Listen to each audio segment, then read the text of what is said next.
Presentamos Tiempo de Dios con el pastor Ezequiel Molina Hijo. Una palabra de fe que puede transformar.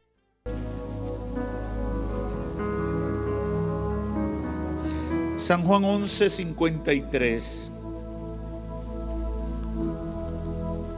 Estará dividido el Padre contra el Hijo, y el Hijo contra el Padre, la madre contra la hija, y la hija contra la madre, la suegra contra su nuera, y la nuera contra su suegra. Pueden tomar asiento.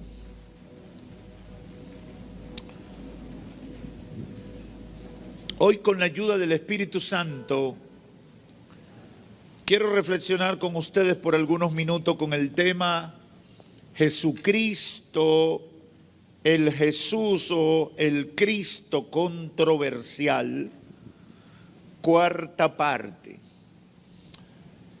Y le puse por número cuarta parte porque es un tema que comencé a predicar en el año 2015 y hace unos meses lo retomé aquí en Miraflores cuando hablé por tercera ocasión, habiendo una segunda ocasión hablando previamente en La Romana.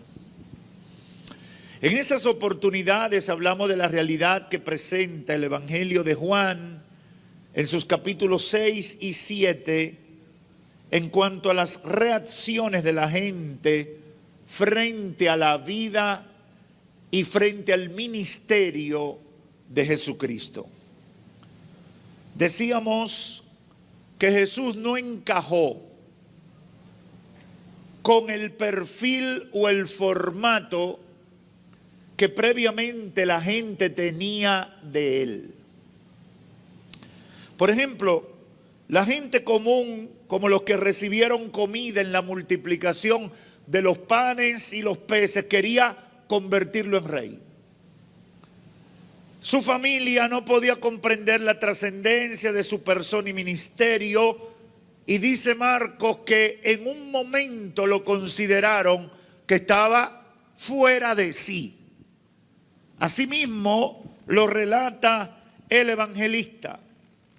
Y por supuesto los líderes religiosos de la época, especialmente del judaísmo, lo consideraron el mayor atentado contra su liderazgo o contra su autoridad espiritual. Y usted lo ve durante todo el texto bíblico, sobre todo en los evangelios, y vamos a abundar un poquito sobre eso en los próximos minutos.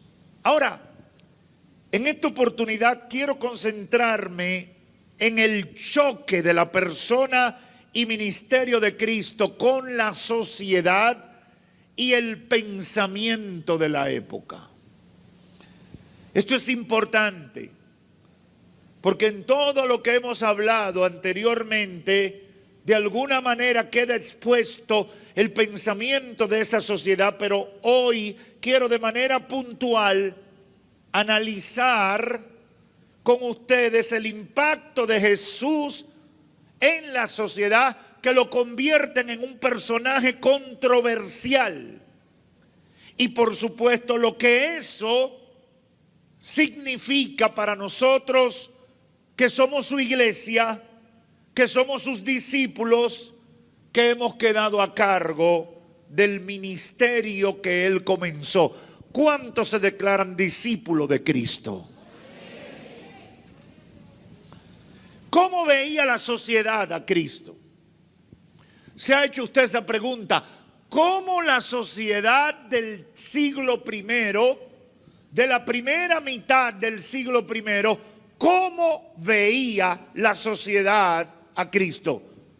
Quizás alguno pensaría que lo veía como se veía aquí en Occidente o en la cultura de influencia judeocristiana, pero no era ese el caso. ¿Cómo lo veía? Yo quiero tratarlo viendo algunas caras de la moneda de esa sociedad. Por ejemplo, los líderes del poder político y militar. Ese es uno de los estamentos más importantes de cualquier sociedad. ¿Y cómo veía el liderazgo político, militar, de gobierno, los que ejercían el poder? ¿Cómo lo veían? Una respuesta simple que se puede probar es que lo miraban con preocupación, como si Cristo fuera una amenaza para el poder que ellos representaban. Desde su nacimiento hasta su muerte y posterior resurrección, Jesucristo fue visto como un fenómeno políticamente perturbador para el statu quo o sistema de poder encabezado por los representantes del Imperio Romano. Y para muestra algunos botones, Mateo capítulo 2, verso 13. Está hablando del nacimiento y del anuncio que hicieron los ángeles y el seguimiento que dieron los pastores para encontrarse con el niño que había nacido. Mire lo que dice: después que partieron ellos, ya Herodes había decretado la persecución porque los pastores no le dijeron dónde nació el niño. Y mire lo que pasa: después que partieron ellos, he aquí el ángel del Señor apareció en sueños a José y dijo: levántate, toma al niño y a su madre y huye a Egipto y permanece allá hasta que yo te diga, porque acontecerá que Herodes buscará al niño para matarlo. Y José, despertando, tomó de noche al niño y a su madre y se fue a Egipto. Y estuvo allá hasta la muerte de Herodes, para que se cumpliese lo que dijo el Señor por medio del profeta cuando declaró: de Egipto llamé a mi hijo. Herodes entonces, cuando se vio burlado por los magos, se enojó mucho y mandó a matar a todos los niños menores de 2 años que habían en Belén y en todos sus alrededores, conforme al tiempo que había inquirido de los magos. Óigame, solamente con el conocimiento del nacimiento de Cristo había un problema político. Con el representante de la máxima autoridad de toda Palestina, de Judea y de todos esos entornos, había un problema político que desató una matanza de niños menores de 2 años. Yo sé que a veces leemos la Biblia muy espiritualmente y no aterrizamos con estas cosas. ¿Usted se imagina que hoy manden a matar a todos los niños de la República Dominicana menores de 2 años? ¿Qué pensaría usted? Es más, ni siquiera de toda la República Dominicana. Imagínese que en Santo Domingo se declare que hay que matar a todos los niños porque la cosa esa se pega a través de ellos. ¿Qué pasaría? Eso fue lo que pasó ahí. Eso fue lo que pasó ahí.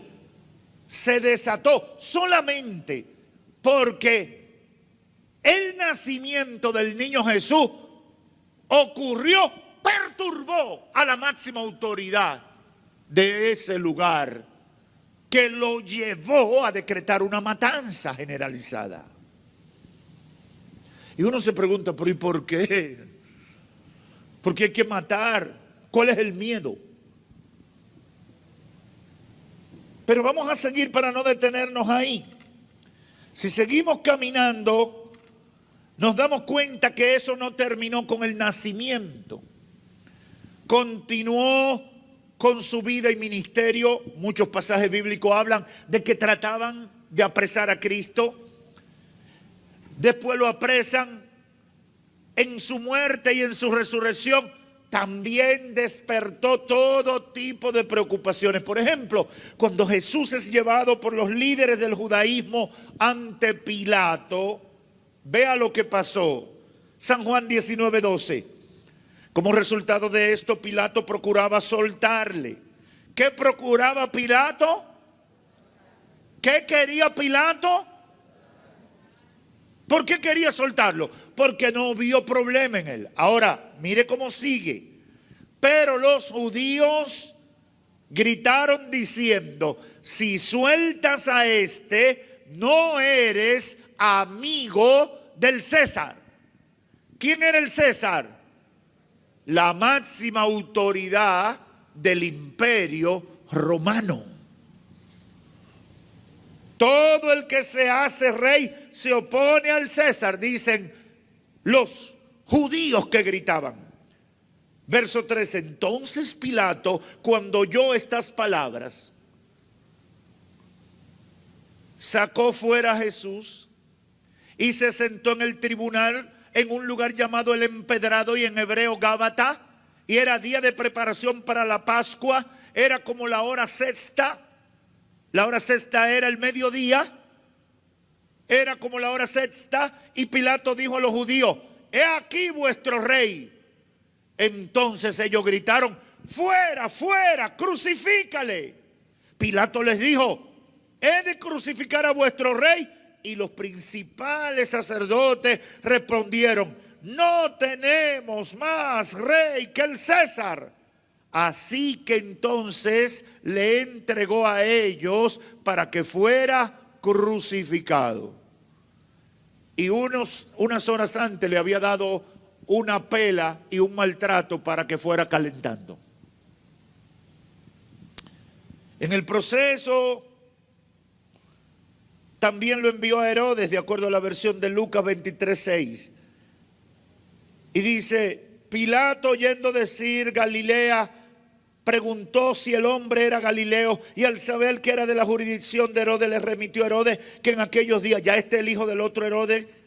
Herodes, viendo a Jesús, se alegró mucho porque hacía tiempo deseaba verle, porque había oído muchas cosas acerca de él y esperaba verle alguna señal, y le hacía preguntas, pero él nada le respondió. Y estaban los principales sacerdotes y los escribas acusándole con gran vehemencia. Entonces Herodes con sus soldados le menospreció y escarneció, vistiéndole de una ropa espléndida, y volvió a enviarlo a Pilato. Y se hicieron amigos, ¿quiénes?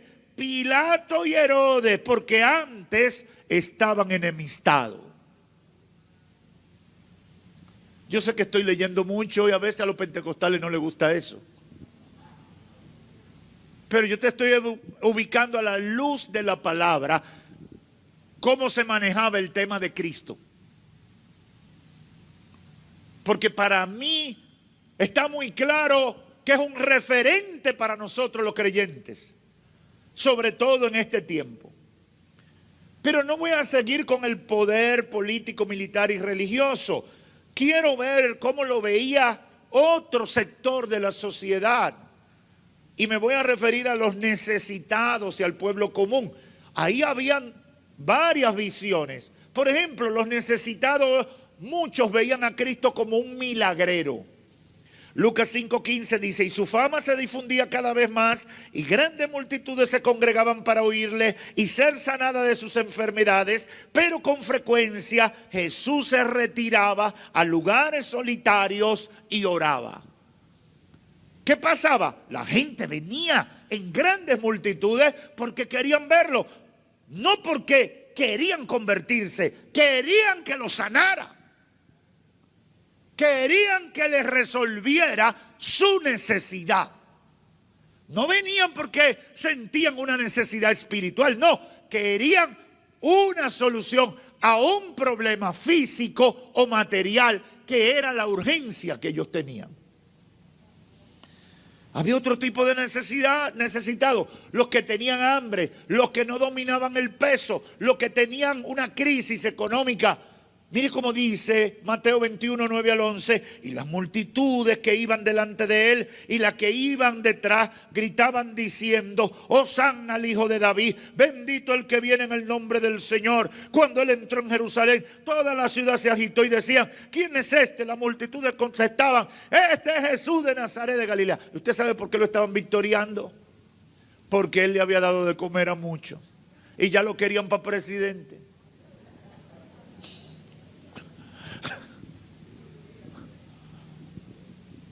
Jesús, sin ti se hunde este país.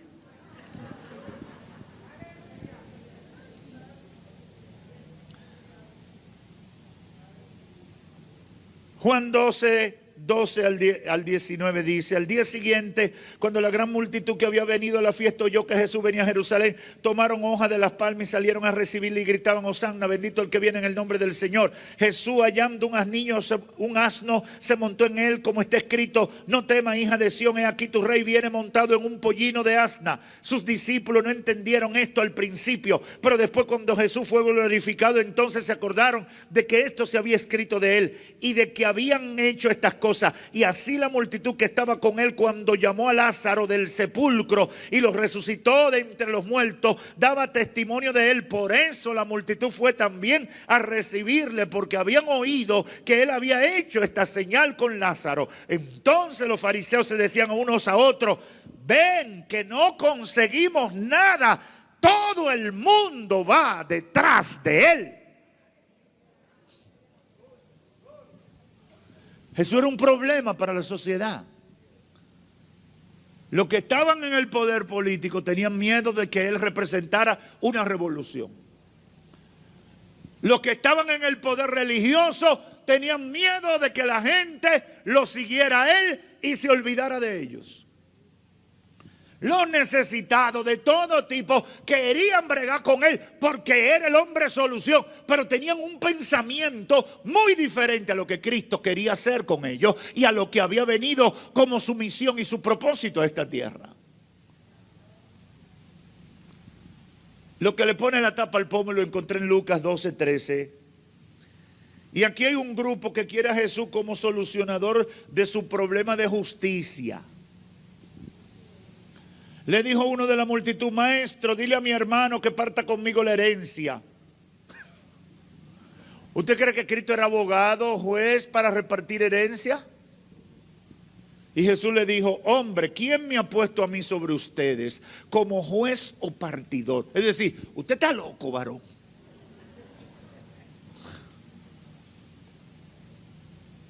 ¿Cuál era el problema en toda esta forma de ver a Jesús? Ninguna de estas formas, de estas visiones, ninguna de estas perspectivas tenía nada que ver con el verdadero propósito de su vida y de su ministerio. Todo eso que yo le he mencionado y mucho más que usted puede encontrar en los evangelios, le dice a usted que la gente quería a Jesús para todo, menos para lo que él vino. La gente quería a Jesús para sus intereses, para que se uniera o resolviera los temas importantes de ellos, pero no necesariamente les interesaba el mensaje que él tenía para ellos. Ahora, si algo había constante en todo, es que sabían que tenían que hablar de Jesús, tocar el tema de Jesús, involucrar a Jesús, porque Jesús era la figura del momento. Hermanos y amigos que me escuchan, creo que lo mismo está pasando hoy, con mayor intensidad. La gente quiere poner a Jesús donde a ellos le parece. Tradición, maestro religioso, político comunista, filósofo intrascendente, mito, religión políticamente correcta, pero a nadie le interesa su verdadera misión. Jesús dijo: yo soy el camino, la verdad y la vida, y nadie va al Padre si no es por mí. ¿Qué significa esto para nosotros los cristianos del siglo XXI? Y es el punto central que quiero dejar en la mente y el corazón de todos los que me están escuchando en esta hora. En primer lugar, ser controversial, estar en la boca de la sociedad, de una sociedad pecadora, fue lo normal para Cristo y debe ser lo normal para los seguidores de Cristo en este tiempo. El ministerio de Cristo en el siglo I y el ministerio de los discípulos de Cristo 20 siglos después está llamado a ser controversial. No porque nos guste la controversia, sino por la naturaleza de nuestro mensaje y de la misión que tenemos en el mundo. ¿Pensáis que he venido para dar paz en la tierra?, le dijo Cristo en un momento a sus discípulos. Y le dice, después se contesta, no he venido. He venido para traer división.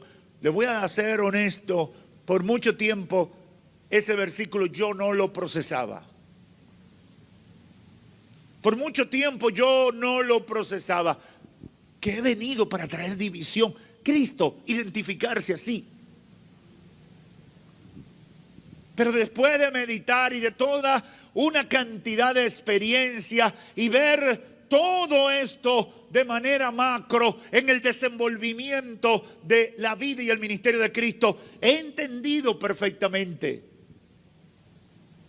La gente tenía una cosa en su cabeza de lo que quería que fuera Cristo, de lo que quería que Cristo hiciera, de lo que quería que Cristo dijera. Y por supuesto, el mensaje de Cristo le trastornaba los planes y el pensamiento a la gente de la sociedad que lo escuchaba. ¿Cómo se traduce eso? Esa conclusión de que como Cristo desarrolló un ministerio controversial, un ministerio que chocaba con un sistema, así nos toca a nosotros. Bueno, eso significa, en términos puntuales, que el resultado de la predicación del Evangelio va a causar división. Va a causar división en la sociedad.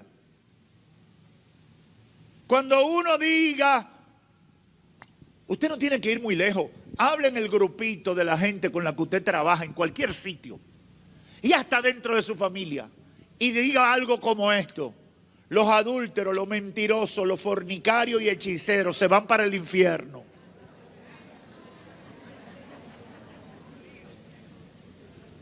¿Qué va a pasar?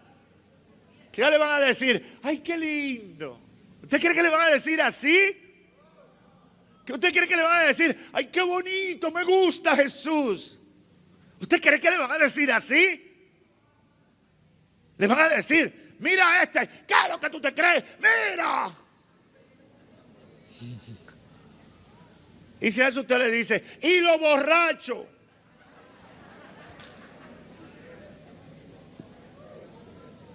¿Qué usted cree que le van a decir? Por eso hay muchos creyentes hoy en día que no predican ese mensaje. Por eso hay muchos creyentes que solamente te dicen, Jesús te ama y le quiere dar balance a tu vida. Pero Cristo declaró muy claramente, yo no he venido para pasar inadvertido ni tener un discurso religiosa y políticamente correcto. He venido para confrontar al que está mal, para que pueda ser libre de esa atadura que le saca del proyecto de Dios para su vida. ¡Aleluya! ¡Aleluya! Oh, yo sé que a alguna gente no le gustará que yo hable en estos términos, hasta hermanos en la fe. ¿Por qué? Porque hemos adoptado teologías tan insípidas que no guardan ningún tipo de relación con el mensaje del Evangelio.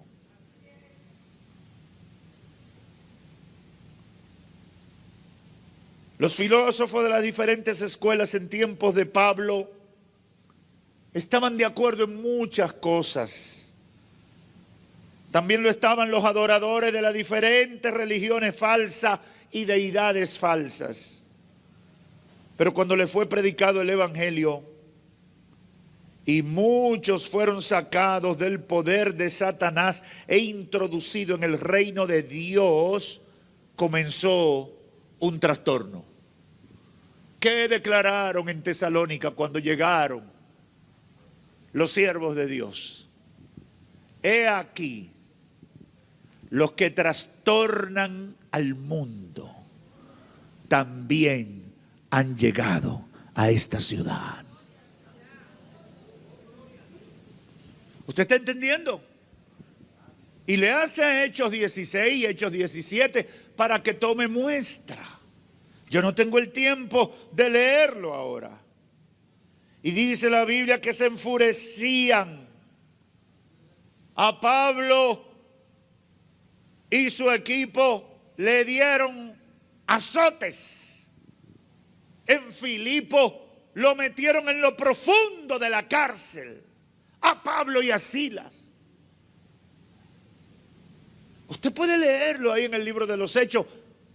Cada vez que llegaban, cuando se generó aquel avivamiento en Éfeso, que el negocio de los vendedores de figuras idolátricas se le fue a pique por la conversión de la gente, ¿qué hicieron? Arrestaron a Pablo y a sus compañeros y los persiguieron. Hasta fueron detrás de ellos a otras ciudades. ¿Por qué? Porque fueron controversiales, porque cuando conoce el inconverso, la gente común, cuando conoce el Evangelio de Cristo los hace libres. Conocerán la verdad y la verdad los hará libres. Y lo que quieren los engañadores de este mundo es que tú vivas en esclavitud por toda tu vida. Esa es la realidad. Esa es la realidad. Por eso cuando predicamos el Evangelio hay brujos que se van a molestar. Cuando predicamos el Evangelio hay dueños de colmadones, de bares, de discotecas, vendedores de droga que se van a molestar.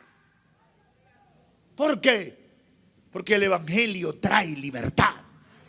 El Evangelio saca a la gente de la ignorancia. El Evangelio produce liberación. Aleluya.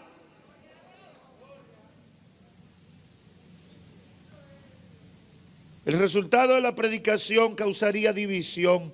Una división que no solamente se quedaba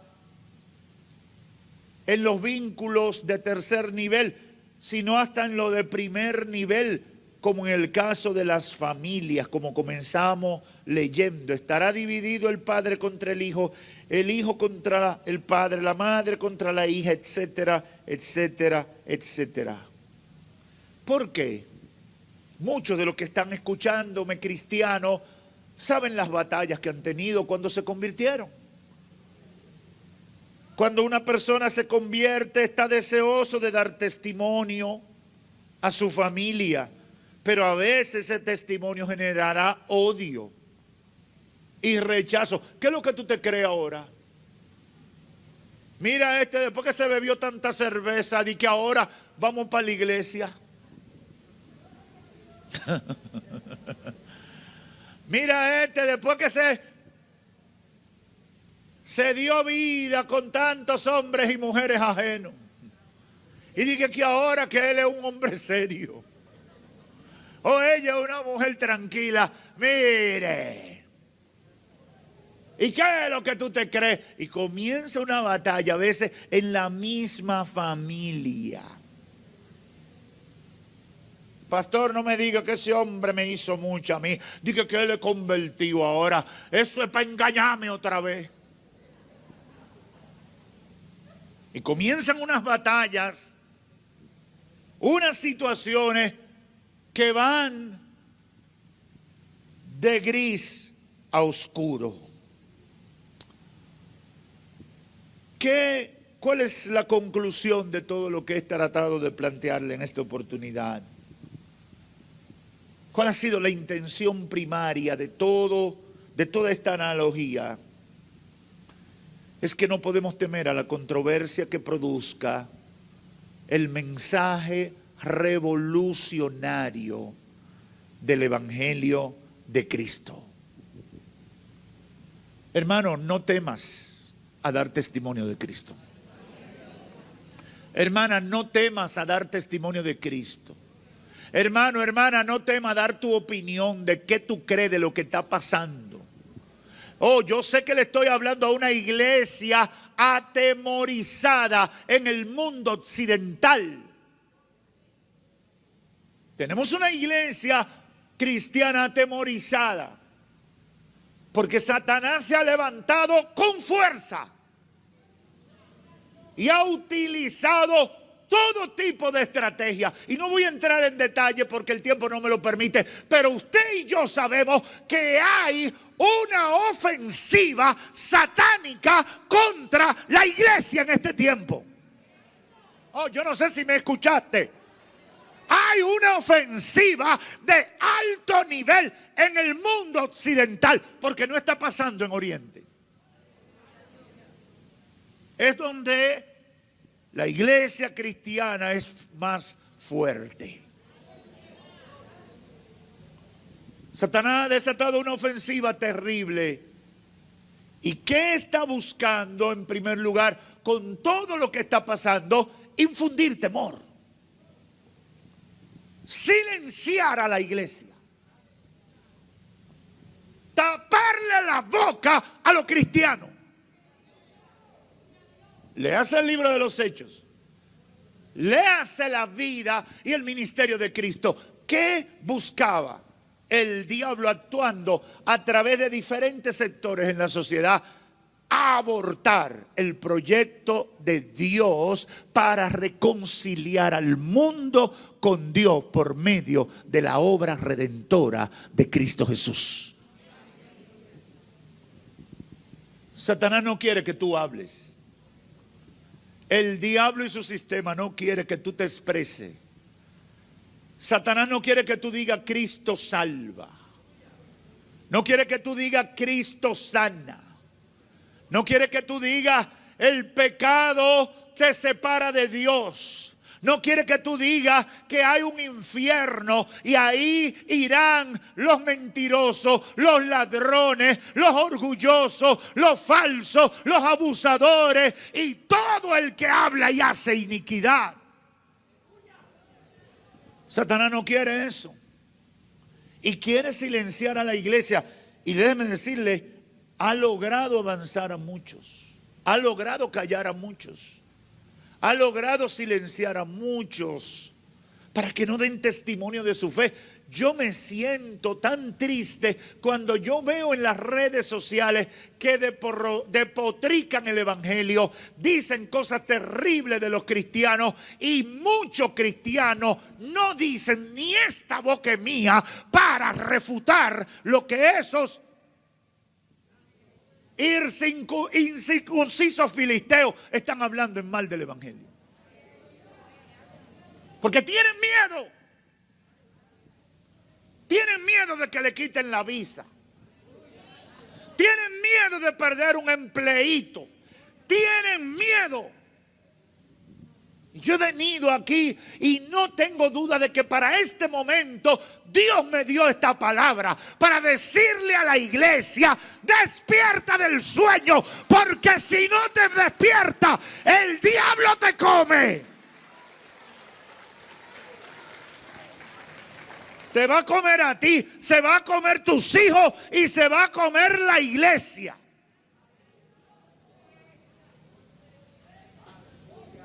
Oh, Jesus. Oh, Jesus.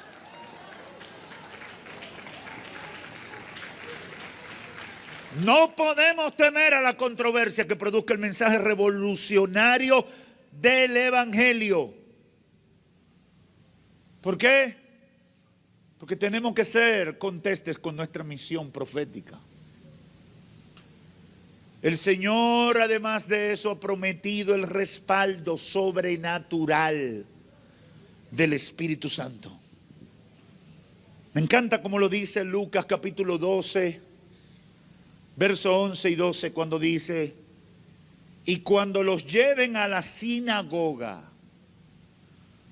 y ante los gobernantes y las autoridades, no se preocupen de cómo o de qué hablaréis en defensa propia o qué vais a decir.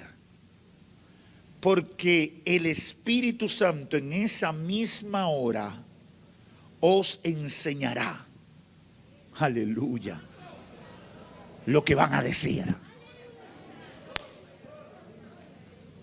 Don't worry. Óyeme, no temas. No temas. No temas, iglesia. No temas. No temas. El Señor está con nosotros como poderoso gigante. Y los que se levantan no prosperarán. Óyeme, óyeme, óyeme, óyeme. Entiéndelo bien. No prosperarán los planes del enemigo. Para esta hora Dios nos ha colocado. Para esta hora.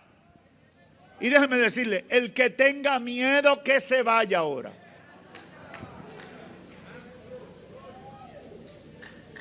El que tenga miedo que se vaya. Porque se pondrá peor. De lo que estamos seguros es que el Señor está en control. Aleluya. Y no pasará nada que el Señor no lo permita. Yo no sé si tú entiendes eso. Aleluya. No podemos temer. Para esta hora Dios nos ha preparado. Jesucristo fue controversial. Jesucristo fue controversial. En estos días mucha gente me ha dicho: pastor, yo no sé cómo usted se ha expuesto de la manera que lo ha hecho y usted se queda tan tranquilo. Para esta hora Dios nos ha puesto. Para este momento Dios nos ha levantado. Para esta hora Dios nos ha levantado. Y yo quiero que la iglesia que me esté escuchando entienda esto. Yo no sé qué va a pasar mañana. Yo no sé qué va a pasar pasado mañana. Yo no sé lo que va a pasar de aquí al sábado. Yo no lo sé. Yo lo que sé que el Señor está con nosotros. Yo lo que sé que la victoria es del pueblo de Dios. Pase lo que pase, la victoria es de la iglesia. Aleluya. No le temas a los alaridos del diablo. No tengas temor de confesar o declarar tu fe en público. Yo creo que si hay gente con dignidad para levantarse y hablar de lo que cree y de lo que debe atender la sociedad de este tiempo, somos los cristianos lavados por la sangre del Cordero inmolado en la cruz del Calvario.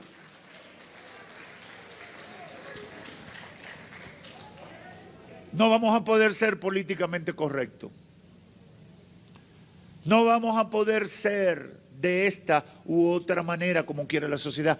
No podemos serlo porque nuestra misión es una misión sanadora. ¿Cómo dijo Jesús? ¿Con qué nos comparó Jesús? Ustedes son la sal de la tierra y la luz del mundo. Aleluya. Voy a hacer una pregunta por si hay alguien que no está claro. ¿Quiénes son sal y luz aquí? Jesús lo dijo claro. Ustedes son la sal de la tierra. Y si la sal se desvaneciere, ¿con qué será salada la sociedad? Y no era solamente para darle sabor, era para preservarla, porque en el siglo I la sal era el principal preservante de las carnes y de todo lo que se podía degenerar o podrir. ¿Entiende el contexto en el que Cristo lo declara? Ustedes son los que evitan que se vaya a pique todo esto. Ustedes son los que evitan que esto se pudra más. Ustedes son los que se paran en la brecha y claman delante de mí para que el diablo no arruine su nación. Eso es lo que va a pasar el sábado. Yo no sé si la iglesia está entendiendo lo que está pasando. Yo no sé si el pueblo de Dios está entendiendo lo que está pasando. Hay principados satánicos molestos. Hoy me llaman de un medio de comunicación y me sorprenden y me tiran al aire de una cadena importante de radio secular.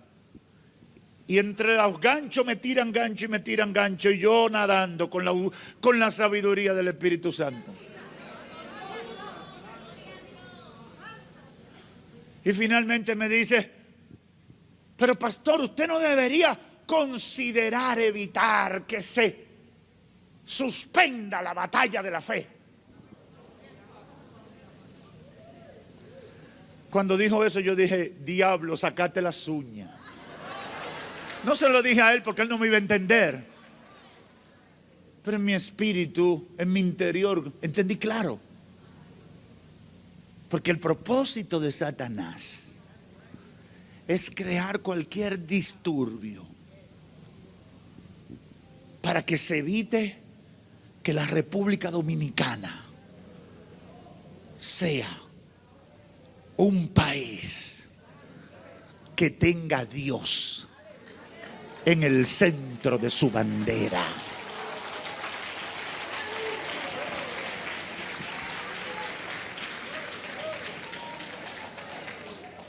Jesucristo fue controversial. Su mensaje, su ministerio generaba choque en la sociedad. Y lo querían poner para todos los lados. Alguien me dijo en esta semana también, ¿y usted no va a ser como los artistas que dicen esto, la cosa aquella? Yo dije, no, yo no soy artista.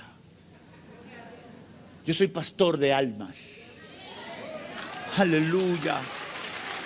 Aleluya.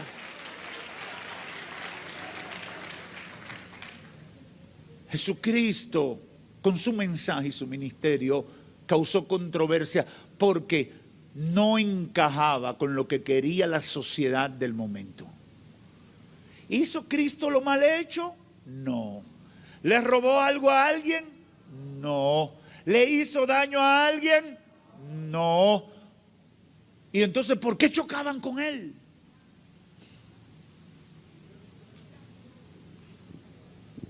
Porque el que no da la cara,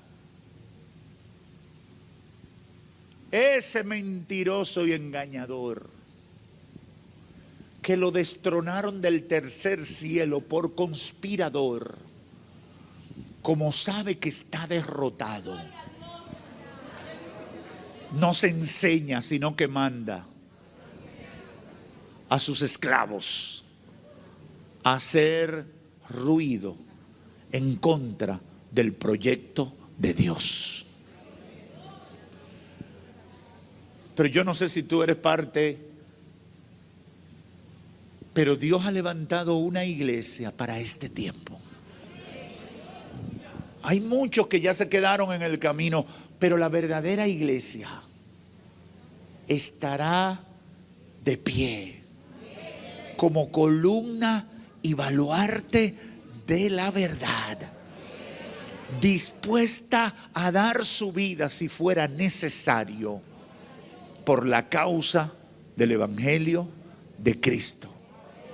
Y si tú eres parte de esa iglesia, ponte de pie en esta hora. Hemos presentado